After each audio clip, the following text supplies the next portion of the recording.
Today we're going to prove our devotion to Louis. Yeah, Louis. Just Louis.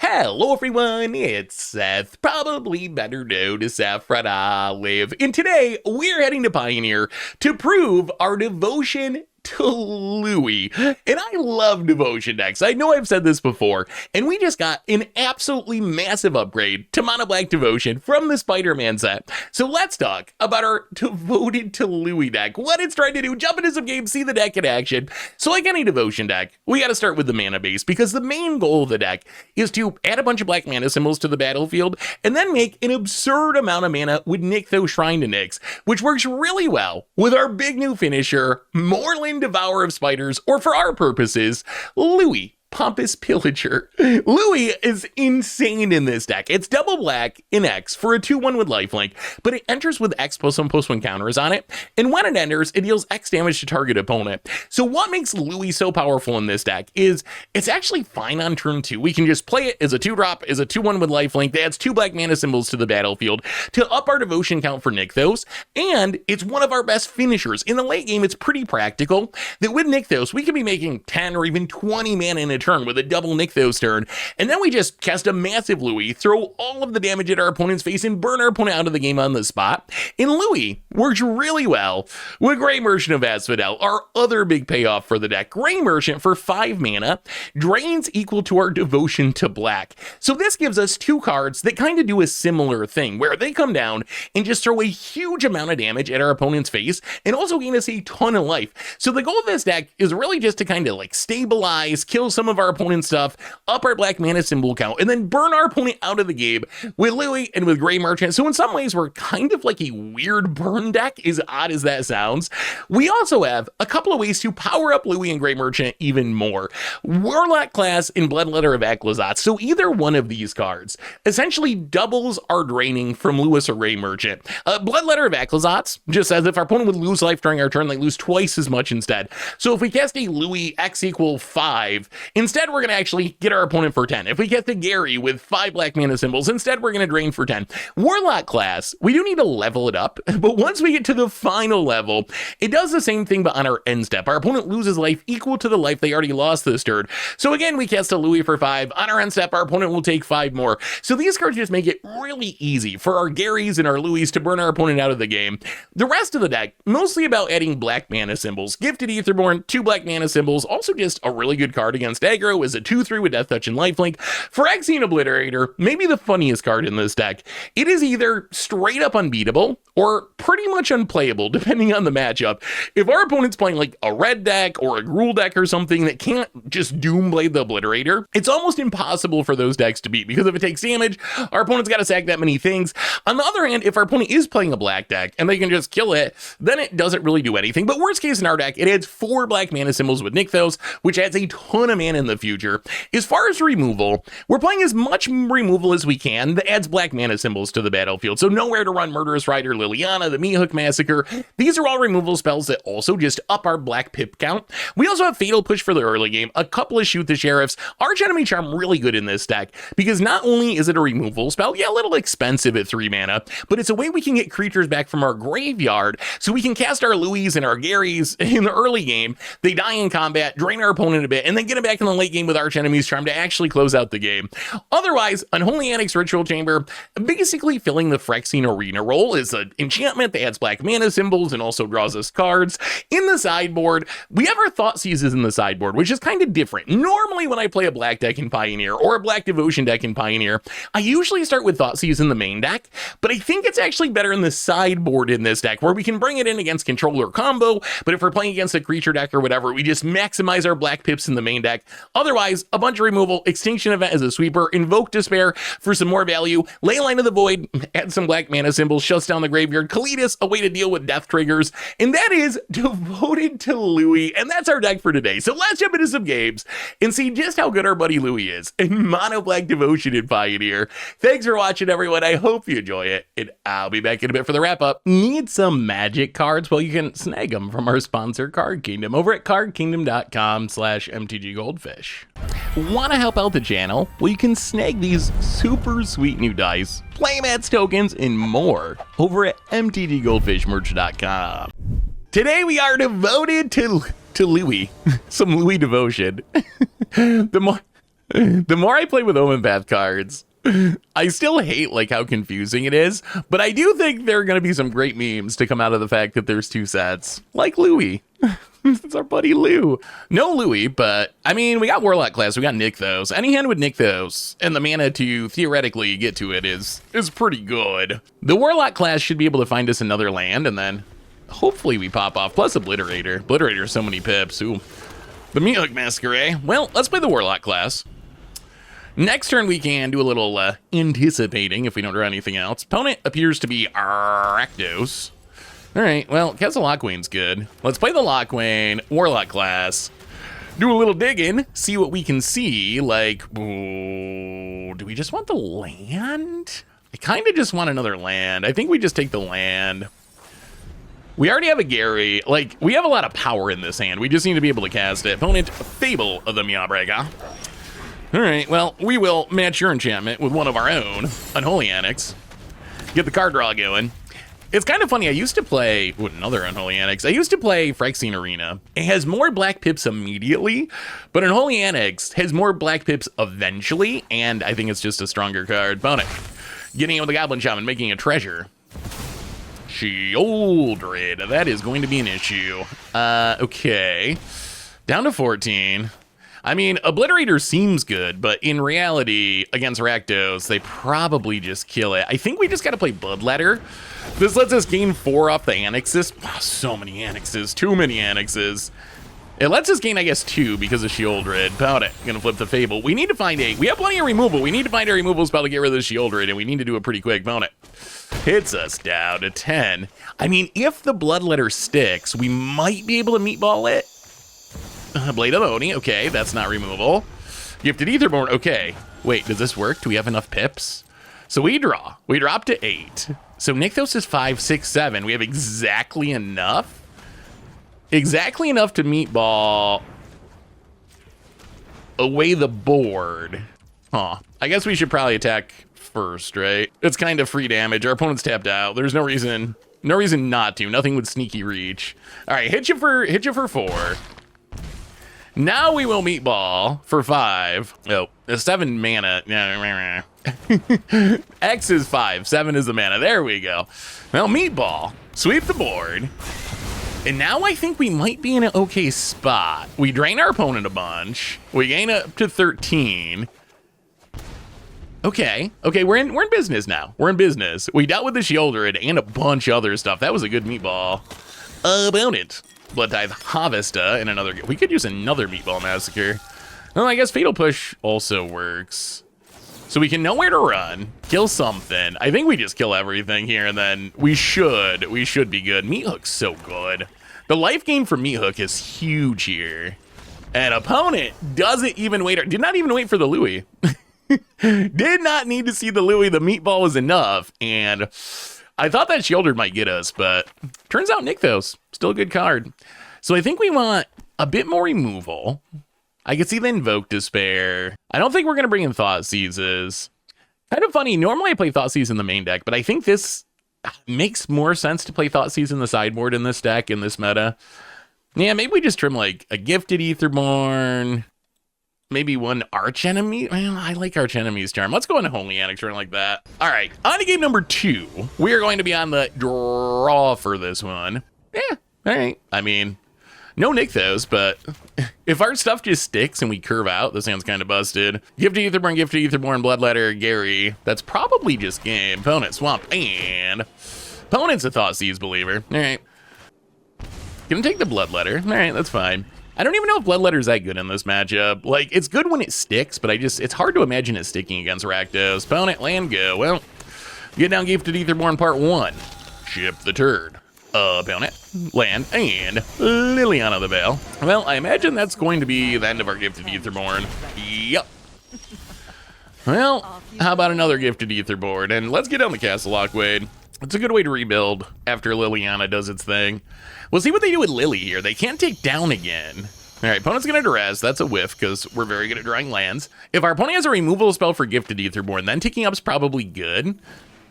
Unholy Annex. And all right, opponent's gonna give up on the Lily. That's fine. Well, I'm glad we got rid of the Lily. It was basically a 3-mana Edict. Well, let's kill the Lily, gain a bit of life. I'll be back. Play the land, play the Warlock class, and I guess we just tick it up. Anticipate for... Yeah, let's just take another Warlock class. More digging. The Gary would be fine, but I don't know if we actually need a second one at the moment. Graveyard Trespasser. Yeah.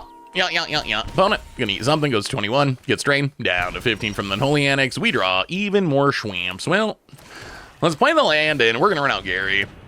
Get you for 6, gain 6. And I think we just go attacking. Our opponent also, they're under the Unholy Annex here, where they're taking 2 a turn, so opponent has to trade off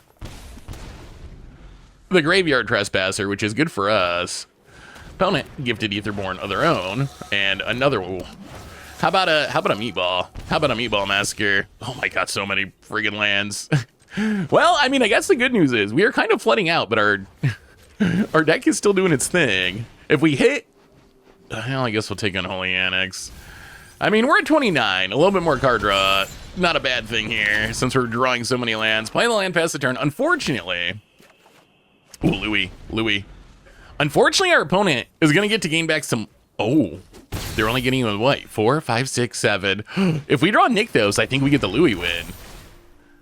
Also gonna be close. Opponent land. Annex. Oh, they go to 5. They go to 5. Louis. This is a perfect amount for Louis.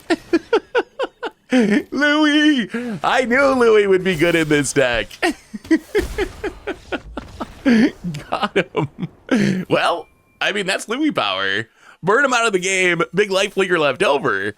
I think Louis might be good in this deck. I'm just saying. I think Louis might actually be good. Louis Devotion. Ooh, we actually have a Nykthos this game. I mean, we're on the draw, but we're going to keep this. This hand looks pretty wonderful. Gifted Etherborn into Unholy Annex, into Obliterator and Grey Merchant. See what our opponent's up to. Obliterator is so funny. It either does not matter, and our opponent just kills it, or it actually just dominates the game. There's very little middle ground with Obliterator. It's depending on the matchup, it is either like the most unbeatable card in the history of Magic or the least impactful card in the history of Magic. Unplayable or game ending. Either there's no in between. That is the life of Phyrexian Obliterator. Opponent appears to be doing a little bit of crafty mulliganing over there.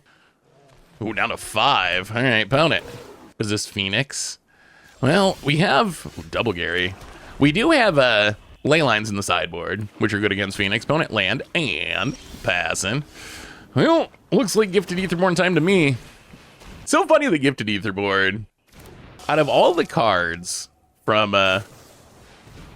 Kaladesh, I feel like it's one of the most impactful. Like, who would have thought this little uncommon would? We talk about Vampire Nighthawk. I feel like the actual upgrade for Vampire Nighthawk is not like Quasi-Revenant in those cards. Opponent gonna Volcanic Spite it.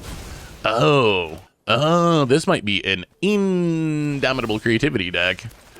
I see. They might be. Usually when you see Volcanic Spite, that's usually a sign. Opponent's going to cycle a Censor, sure. We're going to draw another Schwamp and passing. Even more Unholy Annexes, eh? Man, I wish we had more black pips. What do we do here? Yeah, I mean, I guess we just keep burning ourselves out of the game. Unholy Annex, Part 2. If they don't crack the clue, then that's super suspicious, right? If they crack the clue, maybe they're like, is it control? Well, Unholy Annex, Gary number 3, and a Schwamp. Okay.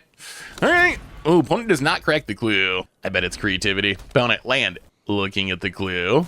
Ah, there it is. Indomitable Creativity into Titan of Industry. I mean, this is bad for us, but we do have Obliterator. If our opponent does not have a bounce spell or something, I think the Obliterator actually holds off this Titan of Industry. So I think we just play a Schwamp and get down the Obliterator and hope our opponent doesn't have bounce. Like, if they don't have bounce, I don't think they can attack into this because they just have to sack their board. And that's also a ton of pit. Like, if we get to untap with this setup and our opponent, wow, cycle Censor, desperation. If our opponent lets us untap with this, I think we just Gary him out of the game. Narset, sure. Gonna do a little digging. We weren't gonna be drawing, well, I guess we were gonna draw with Unholy Annex, but we weren't gonna draw that many cards anyway. Opponent, Narset, taking down. Finds a Fable the Mirror Breaker. Are we attacking? It's fine. Opponent, gonna pass. Well, let's do our thing. 1, 2. So we can play a Gifted Aetherborn, get some more pips. Do these Garys just straight up win us the game here? Nykthos, make some mana. Play another Nykthos, keep the new one. I guess we can play one Gary first. I mean, even if we don't win, we're gonna gain a ton of life. Gray Merchant, 9 ya down to a, wow, is this Xaxes? Is this Xaxes? I guess if we play the Warlock class, it's more than Xaxes. Yeah, I mean, Gray Merchant, got him, 11. Well, opponent did their thing, and it did not matter, because a Phyrexian Obliterator, Gray Merchant, too good, too good, too good. Unfortunately, our sideboard, not insane in this matchup. The Thoughtseizes seem good. They're definitely going to come in. Maybe removal that can deal with their big stuff. I think we go down Fatal Pushes, at least trim the Fatal Pushes. It can kill Fable the Mirror Breaker token, but that's probably about it. I feel like Meatball Massacre probably going to be too slow. Just too much mana to wrath away like a Titan of Industry. The Obliterators actually seem really good. Like, the Obliterator arguably won us that game. Like, it bought us the turn we needed to get to the Garys. If our opponent could have just smashed us with the Titans of Industry, that might have went differently. I guess we just run it like that. We're going to be on the draw. This is a frightening matchup. Oh, the double Nykthos draw. There's a Louis, though. I mean, you got to keep the Louis hand, right? Louis, our hero. I actually think Louis is actually, like, legit good in this deck. Because we can run it out as just 2 black mana. Kind of like Meatball Massacre, right? You can run it out as just 2 black pips in the early game. Drawing a second swamp is kind of huge here. You can run it out just to get your pips up. Or it's like a finisher in the late game, which we already saw with Louis come down to burn our opponent out of the game. Yeah, speaking of the sad Meathook Massacre, Meathook X0, get the pips going. I feel like Meatball, if you're up against aggro or something, holding on to it makes sense, but in this matchup, I think just getting the pips on the battlefield seems worth it. Opponent gonna deduce, get the clue on the battlefield, which is kind of huge, because the clue is what lets them do their indomitable creativity stuff. Opponent, Fable of the Mirror Breaker. Well, we might have to just Lily here. Lily, kill the Goblin, probably. Lily, get rid of the Goblin. If Lily lives, we can get down an Obliterator next turn, and Obliterator was insane in game 1. Opponent, go do a little Fable of the Mirror looting, perhaps. Ooh, discards a Trox, a Titan of Industry, okay. I assume those are cards they'd rather have in their deck. Opponent. Well, we definitely play the Nykthos. They could Indomitable Creativity next turn. Do we tick up Lily? I think so. We do have to discard. This is the position our first opponent was in game 1. Do we actually tick up? Let's... How do we want to do this? This is tough. I don't want this to get countered. We can pay for Censor, though. Yeah, let's run out Obliterator, see if they have a counter. Ooh, okay, no counter. Well, in that case, take up Lily. We can discard... Wow, an opponent sacks the clue. We can discard a Unholy Annex here. Opponent, wow, they had the Censor too. Played around it. Well, discard an Unholy Annex. It might seem weird to not discard the second Nykthos since it's legendary, but double Nykthos turns are actually busted, especially with having Louis in hand. Like, a turn where I make 8 and then make 8, we can almost just like straight up kill our opponent with with a Louis fireball to the face. About it. Misrise Village, uncounterable land. Yeah, we weren't going to be countering there. Did they discard Indomitable Creativity? What is our opponent? I feel like our opponent's running very awkwardly this game. They had like Titan of Industry, Atrox in hand. They had to sack their clue. Then they had to discard. Oh my god, that's another Obliterator. Well... Well, in that case, so we can't quite literally win with Louis this turn, right? Not quite. We can have an insane turn though, because we can play another Obliterator. I guess we should attack first. Let's attack first. I imagine our opponent just takes 5.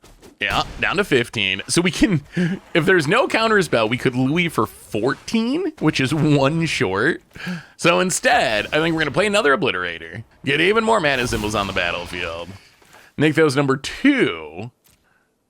The Obliterator's technically kind of free because we get back the mana with Nykthos. 14, 15 mana. How do we want to do this? So we can cast a big Louis that isn't lethal.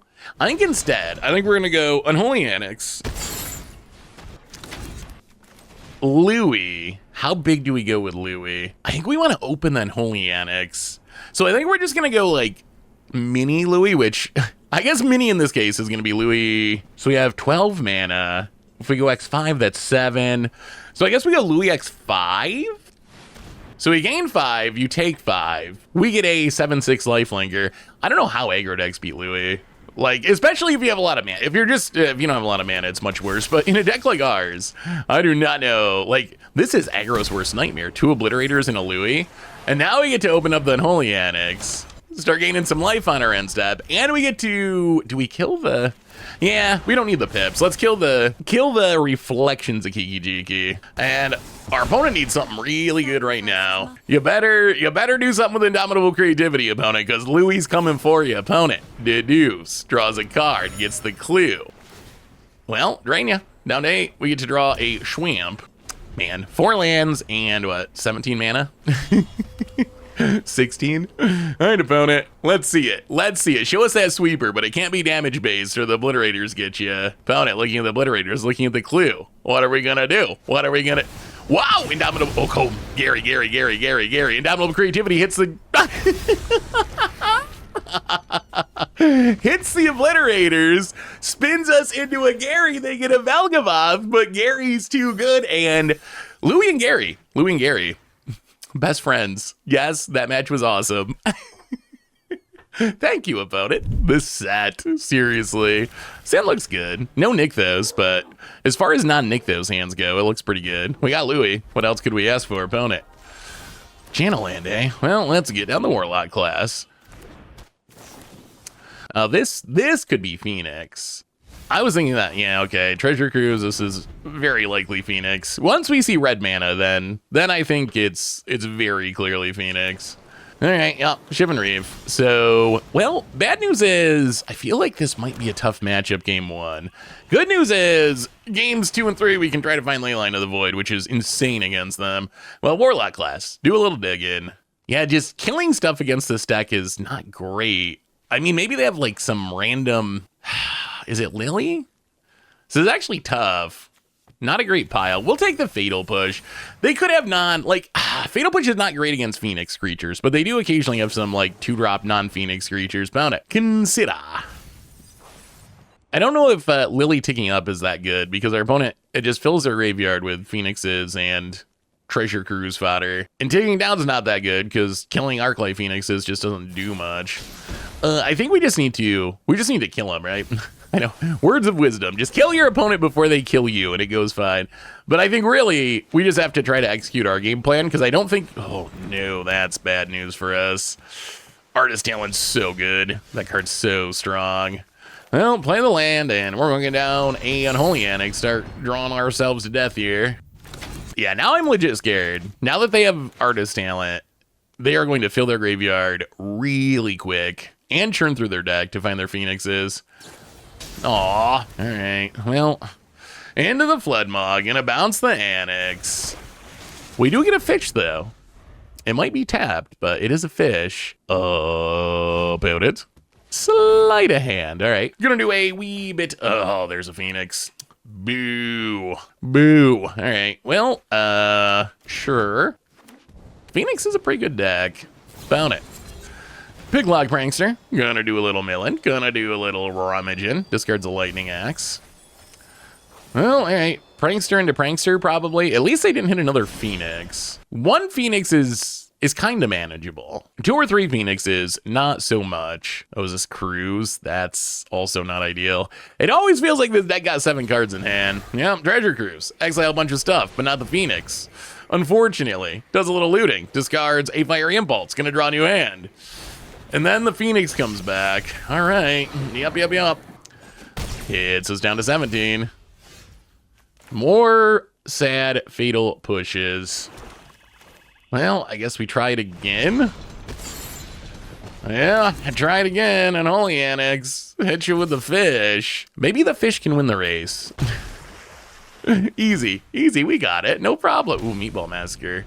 I mean, Meatball could reset the Phoenixes for a turn. The problem with the Phoenixes is that without Graveyard Hate, they just keep coming back. Like, sweeping them away, sure, it's like half a fog, not even because they have haste. Yeah, found it. Big Luck Prankster. Gonna do some looting. Gonna try to find more. Ooh, there's the Phoenix. All right, well, oh no, there's 2 Phoenixes. Okay. Can you cast enough spells to get back the Phoenixes? If so, we're probably, yeah, there's an opt. We might be dead. We might be to the bringing the Ley Lines of the Void and mulligan for them stage of this match. So Ley Line of the Void is insane against them, right? Like, they cannot win with the Ley Line out. However, they do have Into the Flood Maws, which, who would have thought Into the Flood Maw would be such a insanely powerful card? Like, just 1 mana instant speed, bounce anything your opponent controls it's so good. The uncommons have gotten so good. They've gotten so good recently, which I actually like having uncommons be more powerful. Opponent, Arclight Phoenix, Arclight Phoenix. 9er to the face, down to 6. We draw, cancel, lock, Wayne. I mean, Gary gains us what, like, not much. Yeah, I mean, I guess we Bloodletter. See if we can get the double drain. It also blocks. If they have another, like, bounce spell or something, then we're pretty dead. In theory, though, this puts us up to 10. It puts us up to 10 from the Unholy Annex. Oh, all right. Yep. GG. Opponent does have an Into the Flood Maw. Good news is, we got 4 Ley Line of the Voids, and they are coming in. Ley Line of the Void Extinction event seems good. Maybe the enchantment removal, Withering Torment to deal with Artist Talent. Go down Fatal Pushes, which are pretty bad. Go down the Nowhere to Runs. Maybe I should be playing a Strategic Betrayal on the sideboard. That card's been pretty good. It could be worth it. I think we go down an Obliterator since this is not the best matchup. It gets bounced and their threats all have flying. Sneak in a couple of Thought Seizes, maybe. Try to get the Treasure Cruises and run it like that. Really, though, this is going to be about finding the Ley Line of the Void. We will mulligan relatively aggressively. Well, okay, we don't need to. There's a Ley Line. And a Nykthos. Okay, this hand actually looks very nice. So, of course, our opponent can just Into the Flood Maw, but we got to hope. I mean, what else are we going to do? What else are we going to do? This is the plan we got. I think Ley Line, it works really well with Nykthos too. So that's the reason to play it over Ghost Vacuum or something, is it is some free pips. I'll get down the Gifted Ether board. I mean, this is going to give us 4 mana next turn, right? Assuming everything lives. Opponent.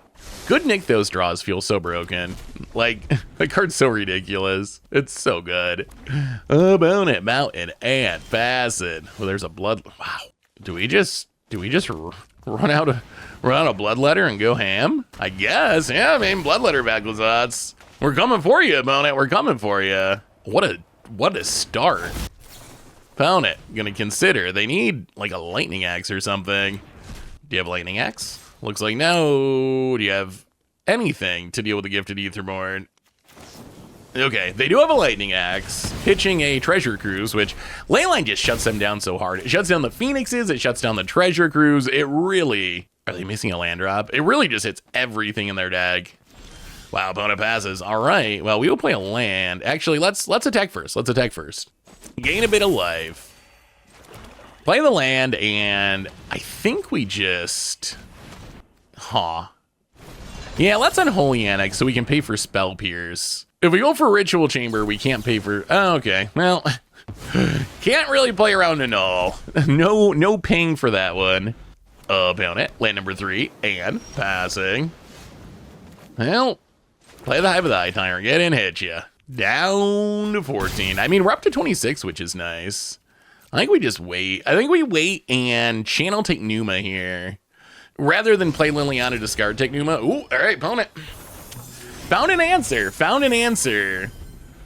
Brazenly borrows our Ley Line. Well, this is your chance, opponent. Fill that graveyard real quick. Get you some Phoenixes. I mean, this is their chance, though, really. Artist Talent, okay. You need more than that. Oh, God. All right. Well, in that case, we're not going to channel Technuma because we want to pay for Spell Pierce because we got to get this Ley Line back. Although we drew a land anyway, but Castle Lockwane, Ley Line returns, and Bullet dodged. I mean, our opponent can still loot with Artist Talent. It just doesn't do nearly as much. Game 1, their deck looks so good. And then you can see just how much Ley Line gets them. Like, if they don't have access to the graveyard, it's so hard for them. About it. Gonna mill a land, gonna draw a card. Plays a Hall of the Storm Giants, which I guess in a future, another artist talent. All right, opponent, gonna loot away everything. We draw a swamp. I don't even know. Do we even... I guess we can just play Lily and Hive of the Eye Tyrant. That probably makes the most sense. So play Lily, play a swamp, and opponent doesn't even wait around, scoops it up, and that went so much better. Well, let's see if we can find Leyline one more time. We know the recipe to success, which is find a Leyline of the Void. The hand's okay, but no Leyline. 2 Arc Enemy Charms, kind of interesting. Ugh. Yeah. Well, I think I don't think we can go to 5. I think it's too risky to go to 5, because we also still need action. Like, it's not like we can just go Leyline nothing and win. We're not playing against Manaless Dredge or something. Like, we saw they can't answer it, so I guess we gotta try to make the best of it. There's a Louis. Well, I'm much less confident, though. Like, without the Leyline, our opponent's deck is so much scarier. Opponent opts to the bottom, draws a card. All right, more blue mana, and passes. Well, let's go Meatball X0 to get some pips going. I wonder if it's worth bringing Kalitas. Didn't bring in Cletus, but we could.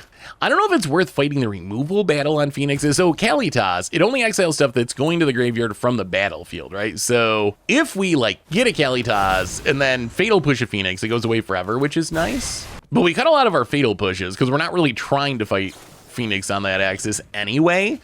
So I'm not sure it's worth it because of that. Like, if we were still playing a bunch of removal, then I think it'd be much better. I almost wonder with how this played out if we should have kept the original hand with 2 Archenemy's Charms, because Archenemy's Charm, it does... Oh, another meatball. Archenemy's Charm does exile. Well, let's play a Lily, see if it resolves. The answer is no. Opponent has a negate. All right, I mean, we're just giving our opponent so much time, which is not ideal. Not ideal, I say. Louis, save us, Louis. About it. Gonna opt to the top. Always rooting bottom. Opponent mountain. Oh, gotta cruise. All right, well, they're tapped out, but our opponent does some cruising. We draw Leyline of the Void. Well, we're gonna play Unholy Annex here. Unfortunately, that would have been the literal perfect time to get down Leyline of the Void. Our opponent's graveyard actually pretty much empty. Oh, we got other problems. All right. Well, one of the things that make Phoenix so good is they got a plan for Graveyard Day now, which is Corey Seal Cutter. And opponent, gonna Piglock Prankster, gonna mill some cards, gonna trigger the cutter. Now I don't even know, do we spend next turn play Leyline of the Void? Is that even worth it? Opponent, land, hits us down to 16. We draw a swamp, we'll play the land. Nykthos currently not making any mana. I mean, we can play a moderately sized Louis. We could play Leyline of the Void, but then we're just getting beaten down, and we know they have a way to bounce it, so playing it doesn't really do anything. Yeah, I guess even if we had the land last turn, with our opponent having the Brazen Borrower, yeah, I guess we just Louis. Not the best Louis ever, but we'll do what we can. I mean, we gain a couple and we get a 4/3. I mean, Louis is just not ever really I guess it's worse at 2 mana, right? 2 mana, 2/1 lifelink, not really great. But 3 mana, 3/2 lifelink, ETB drain for 1, 4 mana, 4/3 lifelink, drain for 2. Outside of 2 mana, almost every spot in the curve, it's not bad. A 4 mana, 4/3 that gains you 2 life, your opponent loses 2 life. That's almost a Siege Rhino. But you get the downside that it's worse than Siege Rhino at that point on the curve, because you can also Louis for 15 in the late game and just kill your opponent. But it's really not horrible at any point. And even in our deck, a 2 mana, 2/1 lifelinker with 2 black pips is actually not the end of the world, just because we really care about having the black mana symbols. I do feel like we are probably very much not favored in this game. Opponent, Lightning Axe, discards a Phoenix. Sure. Get a Meatball Massacre down to 17. Yeah, I don't know, maybe we should have just kept mulliganing. Should we went to 5? Should we have kept the original hand with the Archenemy's Charm? Although I think the problem here is not even Phoenix, really. I think we're losing to... Wow, and they have they just have it all. The one downside to Nykthos is we do need pips on the battlefield. And if we can't keep any pips on the battlefield, Nykthos just does not do much. Oh, no. Treasure Cruise. Draw a new hand. trigger my monks. Yeah, we are actually going to be dead pretty quick here. Like, quicker than I would have guessed. Here comes the Arclight. We're taking, what, 10? 10, okay. Down to 6. We draw Nykthos, another sad Nykthos. Well, let's Thought Seize ya. I think our hope is Thought Seize into Meatball X2. Oh, but they can trigger Prowess, yeah. So that doesn't do anything. They trigger Prowess, they keep their stuff, and we die. Well, Phoenix with no ley line. Tough. Time for some Louis devotion. Plans a mono black Morlun, I guess. I don't even know who Morlun is, honestly. Who is Morlun? If you're a Spider-Man fan, let me know in the comments. Who is Morlun? I imagine he's got to be a bad guy, but he's the eater of spiders. Does that mean he's like eating Spider-Man? Like, or he literally eats, like physical. Either way, it's a little creepy. Well, we're going to keep on 6 with the Gifted Etherborn and the Louis. Let's see what our dear opponent's up to. Ah, Gruul and a Pelt Collector. It looks like some sort of Gruul aggro deck. Well, I mean, I guess we just do a little Fatal Push into the Pelt Collector. Can't have you collecting any pelts here. Let's get on the Gifted Etherborn. This hand seems pretty good against Gruul aggro. Like, Gifted Etherborn, Death Touch, Lifelink, Louis, gain a bunch of lifelink. Zerta Goblin. So this is actually just like Gruul Stomp, another Fatal Push. It's actually just like Gruul Stompy. So we can play a Louis even though it's not the most exciting here. I think we just Fatal Push. Fatal Push the Zertar Goblin. Get rid of the Zertar Goblin. Hit you with the Etherborn. Gain a bit of life. Play the Swamp. Next turn, we might run out Louis. If we don't have anything else to do, we probably just run it out. We are almost out of cards already, which is a little concerning. Opponent, Robber the Rich. Well, being out of cards means Robber the Rich isn't going to do as much. Opponent, going to hit us down to 20. Oh, there's a Gary. That makes playing Louis a little bit more worth it, right? Even if it's a mini Louis. We can Louis for 2E. Oh god, that was bad. And that sets up Grey Merchant with some pips next turn. Plus we're at 24. Like, we're against Gruul aggro, and we're at 24 life with 2 lifelinkers on the battlefield. So I guess life's pretty good at the moment, honestly. If we either keep our board or draw a land for Gary, it's probably going to be tough for our opponent to get back into it. They really got to be able to kill Louis here. What do we do in opponent? Looking at the Louis. Domri's Ambush, okay. Well, I mean, you did kill the Louis, and you get a counter on the Robber of the Rich. And Beseju and a Galia. Hits us. Back down to 19. Well, okay. I think I would have rather just drawn a land for Gary, but another Fatal Push is good. I think we just stay on defense. Galia needs you to attack with 3 creatures in all. So if our opponent tries to attack, we might be able to, like, Annex.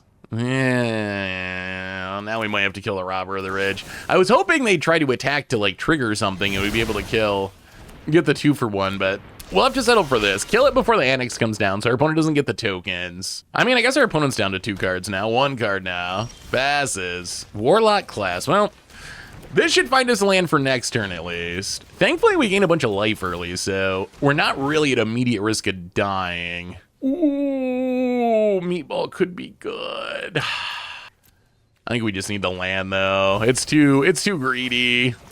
Play the land, pass the turn. Pound it.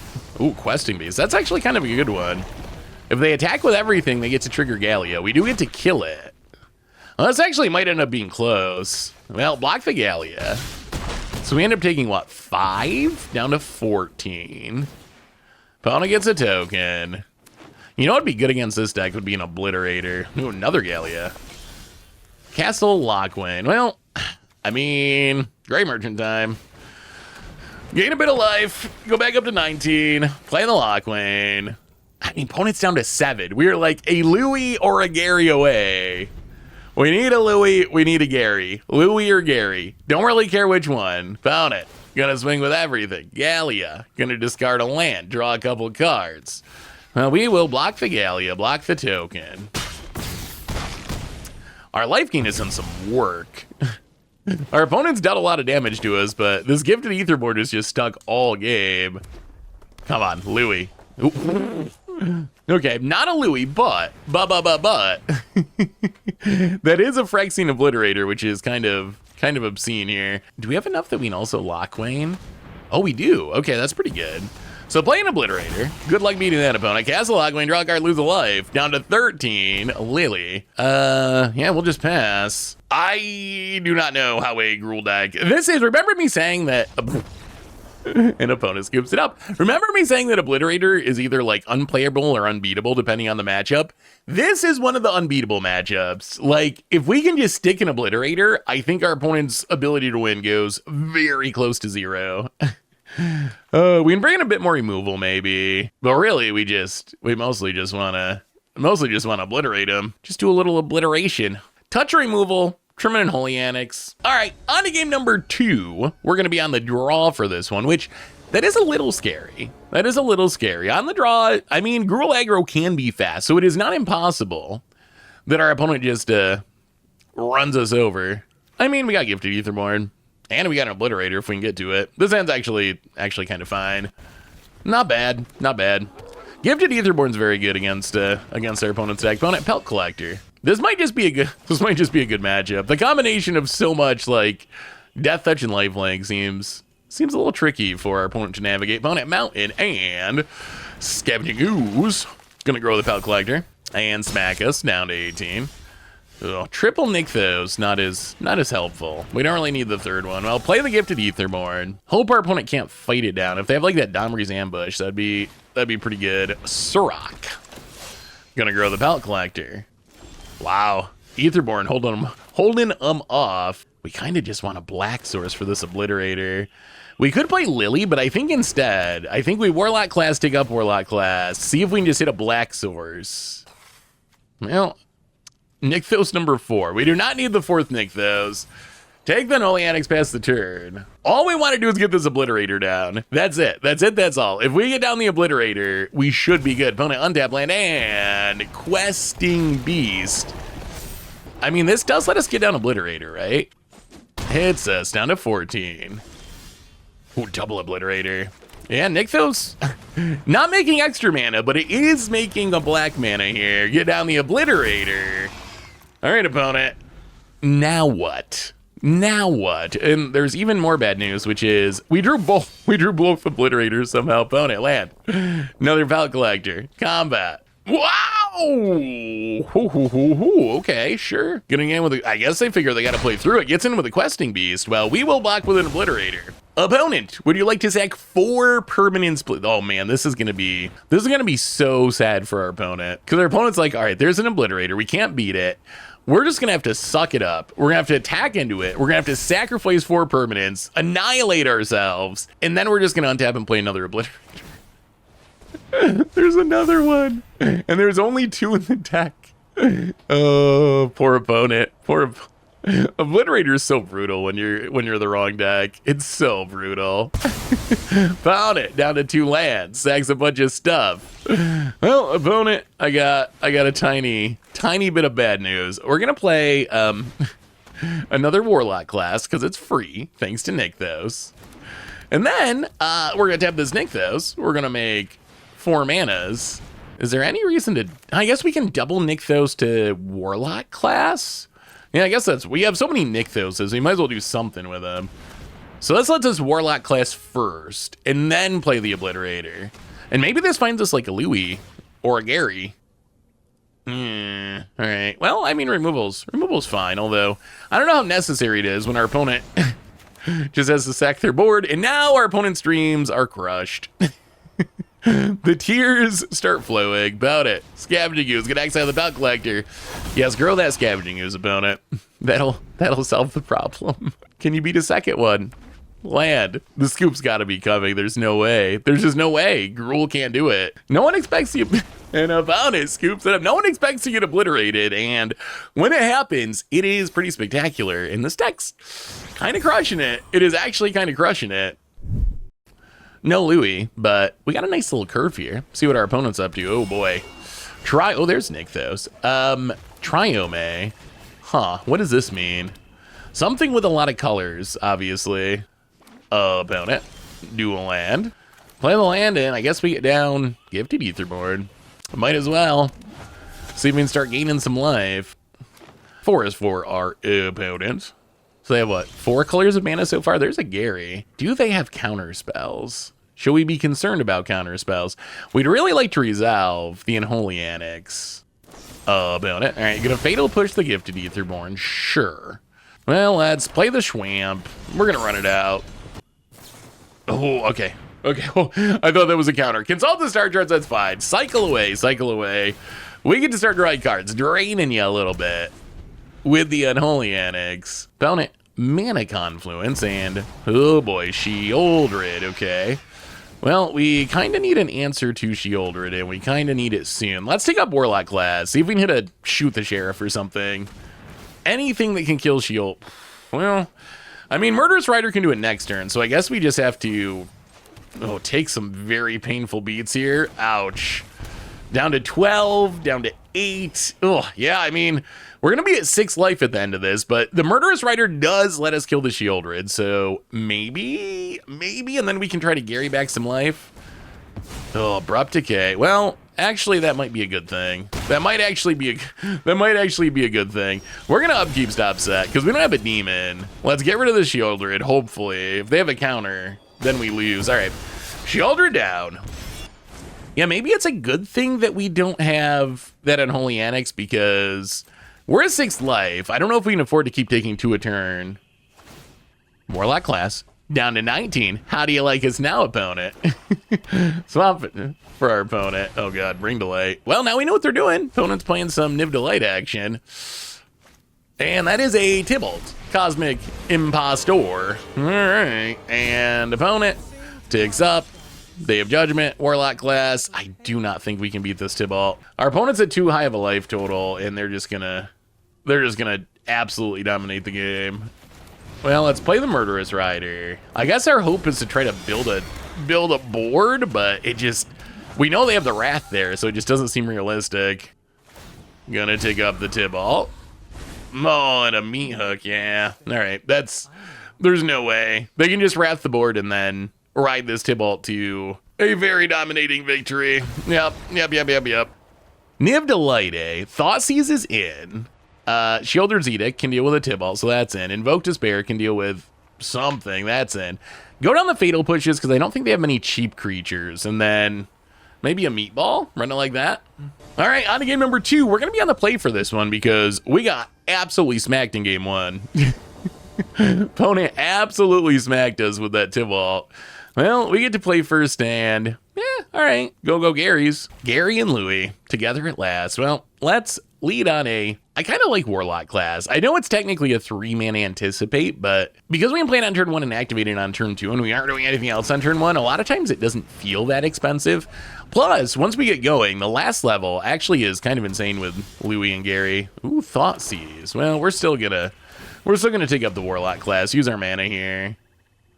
Definitely want Unholy Annex. I don't think this is a great Obliterator matchup, because they probably have Leyline Bindings at a minimum, Vanishing Verses and such. Ooh, alright, opponent, you're gonna do a little Thoughtseize, and I imagine you take the Unholy Annex, which is the card we kind of wanted. Yeah, opponent takes another Obliterator. Well, Thoughtseize ya. Wow, what a hand. Beseech, Bring to Light, Sheoldred, Abrupt Decay, Velki. So Bring to Light's a problem. Beseech is kind of a problem. They're not super close to casting Bring to Light. But I think we just gotta take the Bring to Light. That's just like the namesake card. Usually if your opponent's deck is named after a card and you get a chance to Thoughtseize it, you gotta do it. Opponent, gonna Velki. Going to take the Obliterator. That is kind of annoying because that means they're gonna be able to turn their Velki into an Obliterator at some point. And we are doing quite literally nothing. Land go. I mean, next turn we can start casting Sad Garys, but if our opponent just aggroes into Obliterator, all right, opponent's gonna play a tap land. Okay, I was afraid they're just gonna immediately turn this into Obliterator, and then we would actually. I'm surprised they didn't shock for Sheoldred. This is a very weird way to play that. Well, we're gonna play a Grey Merchant. I don't know why our opponent just played a tap land there. Drain ya. Down to 15, go back up to 19, and pass the turn. Land and Sheoldred. All right, I mean, this is fine. We don't take any damage this turn. We do need to deal with the Sheoldred eventually. We draw Thoughtseize. Well, I mean, double Gary is not bad. Let's Thoughtseize ya. See what that last card is. It is Day of Judgment. Kind of feel like we just take the Besiege, because who knows what that could get. Play another Gray Merchant, Durania. This one for 5, so we're back up to 20, opponent's down to 10. This is going to be close. This is going to be super close. The Sheoldred is going to buffer their life total. At some point, we still got to find a way to kill the Sheoldred opponent back up to 12. Now they're going to... I think they were trying to turn it into into an Obliterator, but didn't do it correctly somehow. Well, I guess we dodged a bullet on that one. Down to 16. Hell, let's see if we can draw something. No, it's a swamp. Well, I mean, we have flooded out a bit. Enough, actually, that we can fully level Warlock. Maybe we can just aggro him. Level up the Warlock class so we get to double our damage on our end step. Get in with the Garys. Hit you to 8. End step. Hit you to 4. Opponent gonna gain a little life with Sheoldred. And we do have the Hive of the Eye Tyrant, which has Menace, which is actually like straight up lethal on this board. Like if our opponent Day of Judgments. All right, opponent figures out how to get an Obliterator. Gets in. No, opponent. I think you killed yourself. Wow. Okay. Opponent keeps back the... But the menacing, I think they forgot about the creature land. Hive of the Eye Tyrant. Go to combat. Swing in. Whatever. Get rid of the Bring to Light. Wow. Oh, we got there. We got there somehow. Would it have mattered? Would it have mattered if our opponent correctly turned Valky into Obliterator the turn before? Maybe. It might have been that punt that actually let us win that one. Well, end of game 3. I don't think we change much of anything. Maybe even on like one Obliterator for an extinction event and just run it like that. Well, here we go. On to game number 3. We are going to be on the draw for this one. I assume opponent could choose to go last. I mean, sure. Sounds fine. Thoughtseize into nothing into Unholy Annex. I like the Thoughtseize in this matchup. I think I like not having Thoughtseize in the main deck of this deck, actually. Normally, if I'm playing a black deck in Pioneer, I'm always going to try to have Thoughtseize in the main, but I think it actually makes sense for this deck to not play it in the main deck. All right, opponent. Let's see how we do. Opponent leads on a trio. Well, land and seize ya. What are we working with? Vanishing Verse, Fable, Fatal Push, Thoughtseize. So we have 2 answers to the Unholy Annex. I guess we just take their one threat in Fable. We're not gonna. If we could have somehow protected the Unholy Annex, we would have went for that. But between Thoughtseize and Vanishing Verse, our opponent's gonna be able to get rid of it. Opponent's gonna do some Thoughtseize and take the Unholy Annex. Well, land go. Thankfully, our opponent shouldn't be damaging us too quickly. Ugh, more lands. The Great Flood. Opponents. Land. Why are they looking at their graveyard? That's a little concerning. I mean, I guess we play the Bloodletter. Another land is not ideal. It's going to get Vanishing Versed, I'm sure, but... Yeah, I mean, something's going to get Vanishing Versed. Got to get it out of their hand at some point. Found it. Sheoldred. Oh my god, we've drawn a land every single turn of this game. Well, that's so many lands in... No, not like this. Not like this. We don't want to lose to the Great Flood. About it gets in with Sheoldred. Non-lands deck, non-lands. Preferably removal for Sheoldred. And soon, oh my... Okay. They really want to block her? Oh, interesting. Yeah, I don't know why they would Legend Rule their Sheoldred like that. That is a extra crispy recipe. Yeah, we're going to get in, see if they block. See if our opponent susses it out. They do not. All right, well, I mean, not the way we wanted to kill Sheoldred, but we'll take it. As long as Sheoldred's not on the battlefield. And now our opponent's probably regretting Legend Ruling themselves. Found it. Undercity Soars. Mills, take Numa. And pass. My god, that's another land. My God, that's another land. Oh no, peer past this is looking so bad. Opponent, peer past the veil. Discards some nothingness. Draws 5. Land. Okay, besiege the mirror, but only to hand, not bargained. We really need to start drawing some action. Opponent, passes. Ooh, okay, that's huge. We've actually flooded so much, we can actually just open both doors. Unholy Annex, play the land. Ritual Chamber, make the demon. Draw a card, gain some life. All right, Gifted Aetherborn, at least it's not a land. Well, I guess that's the upside of flooding. Enough mana to play the whole thing at once. It is worrying that our opponent just drew 5 cards last turn. That is a bit of a concern, I would say. Little nervous about that, just a wee bit nervous. We haven't seen like a Niv. Is this Nivless Niv Delight? Found it. Gonna Fatal Push, kill the demon. Haha. Meatball Massacre. Down to 15. And land for our opponent. And another Bring Delight. Well. Is this Tibalt? Yep. All right, we're gonna do this again. Not looking good. Not looking good. Opponent takes up. Well, at least they hit 2 lands. Oh my God, that's even more lands. Well, let's play the Gifted Aetherborn. I think we have to ignore the Tibalt. And we just got to go face and hope that we like... I guess because of Peer into the past, I guess we get the enchantment to reduce a card type. Hey to 11. We just got to go face and hope that we find... oh my God, there's even more lands. Oh my goodness. Wow, that's a lot of lands. And hope that we get like a Louis or a Gary or something that can just steal the win. Opponent takes up. Oh, Invoke Despair. Okay. Oh man, we might be done. Invoke. There goes a Gifted Aetherborn. There goes a Meatball Massacre. Yup, drain you to 10 on the way out the door. Ha, Thoughtseize. We got nothing. Liliana, eh? So they can ultimate this Tibalt and draw the graveyards. Oh, that's so bad for us. Well, play Liliana. I guess we keep putting some cards in the graveyard here, letting our opponent draw even more. Discard the Urborg. We're going to keep the Castle Logwain. We could hit like the Shieldred's Edict. If we can find the Shieldred's Edict, that could get rid of the Tibalt. Man, do we try to draw into it? I think we gotta Hive of the Eye Tyrant.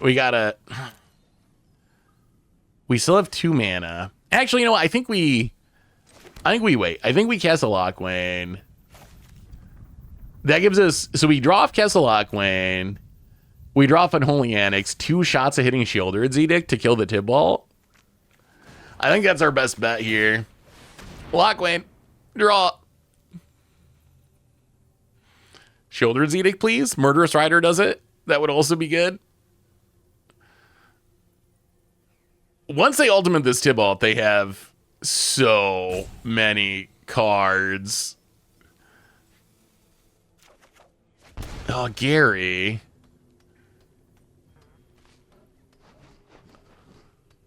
Not lethal. 1 short. I mean, we're going to run it out. We're going to run it out, drain you to 1. Man, we were so close. Well, all right. We gained some life. We hit you to 1.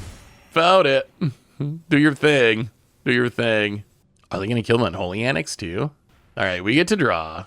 We don't have a demon, so our opponent does not die. Oh, Louis. That's Louis. Oh my God. Oh my God. Louis. They're going to be able to... They play a Nykthos. I mean, they're going to be able to get a ton of action from the graveyard. Singularity Rupture. Blows up the board. We mill half of our deck. This is going to be the greatest Tibalt of all time. -8, exile the graveyards. Make 3 extra mana. Our opponent now has... Oh my God. I don't even know. 50 cards in hand? Even better than hand because you can't Thoughtseize them? Well, Can our opponent gain enough life to not die to Louis, though? Is our opponent going to ultimate Tybalt? The ultimate. Gifted Etherboard that doesn't gain any life right away. Oh my god, Louis is going to steal this. Louis is going to steal this. Louis is going to steal this. I almost scooped 2 turns ago. Through the Tybalt ultimate. They don't have enough mana to play a Gary, right? They don't have enough mana to play a Gary. Another Gifted Etherborn, sure. Louis and Gary. We had no business winning this game. We had no business. There's not a counter spell in there, right? I don't think there's a counter spell. There's like a million pieces of interaction. I don't see a counter though. We don't have a counter, right? I mean, well, that's I'm so nervous that in these huge pile of cards there's a counter spell, but I don't see one. I don't see one. Well, all right. Let's gift it Etherborn as bait. Would you like to respond, opponent? Okay. Well, make a little Nykthos mana. And I think this is the win. There's a huge pile of cards, though, so I could be missing something. Louis, Pompous Pillager. We're just going to go X2. No reason to dump all of our mana into it. Louis? For Tui? I mean, maybe they see something in there that I missed. I'm pretty sure there's not a counter, though. About it. The other thing is, even if they counter this, then we can take down Lily and Hive of the Eye Tyrant, which would also be lethal. And opponent gonna cancel the star charts. And I think they're tapped out, so we got there, right? Like, even if they did somehow Pactive Negation the Louis, which isn't possible, the Liliana Hive of the Eye Tyrant would still get the job done. Wow. We beat the greatest Tybalt Ultimate of all time. 55 cards drawn, even more. Win Louis. And yeah, I think Louis is pretty good. But we can talk about it in the wrap up. I still cannot believe we beat our opponent ultimating that Tybalt, but well, sweet. So what do we learn this week about Devoted to Louis and Pioneer? And the deck kind of crushed it. We went 7-2 with the deck overall for a 78% win percentage, which is about as good as it gets. Really solid record. More importantly, we got to see Louis be very impressive. We had multiple games where Louis just straight up won us the game from an otherwise unwinnable situation. Maybe the best example of this was our last game, where opponent managed to bring the light into a Tybalt, take it up enough to ultimate, draws like 55 cards by exiling the graveyards and being able to play them. And even after all that, the ridiculous amount of value generated by this Tybalt, Louis just didn't care. Louis came down, burned our opponent out of the game altogether. So Louis did exactly what we were hoping to do. It is really kind of a backup Gray Merchant. I think Gray Merchant, when things go well and we can build a big board, is actually still better, right? Because sometimes it's 5 mana, drain for 10 or something, which is just insane. But when things go poorly, Louis is actually better than Gray Merchant because we don't need a bunch of cards on the battlefield to make Louis good. We can just cast Louis and burn you out of the game all by itself if we have enough mana. And the way the cards work together is really impressive. Just having these 2 cards that are both very good and both drain our opponent a bunch, buffer our life total. We got to see aggro decks really struggle with this deck between all of our life gain and our gifted Etherborns, but also Phyrexian Obliterator just coming down to absolutely stonewall any attacks. It actually felt super good against aggro. I think Control is probably the trickiest matchup, although against Control we get the Thought Seizes out of the sideboard, so I think it's fine there as well. So I gotta say, I think Black Devotion with Louis might actually be a pretty good deck in Pioneer right now. So if you're looking for something different to play, you like burning people out of the game, you like drawing lots of cards, keep this one in mind because Louis, actually a really big deal for the archetype. But anyway, that is Devoted to Louis. That's been our deck for today. Thanks for watching, everyone. I hope you enjoyed it, and I will talk to you soon.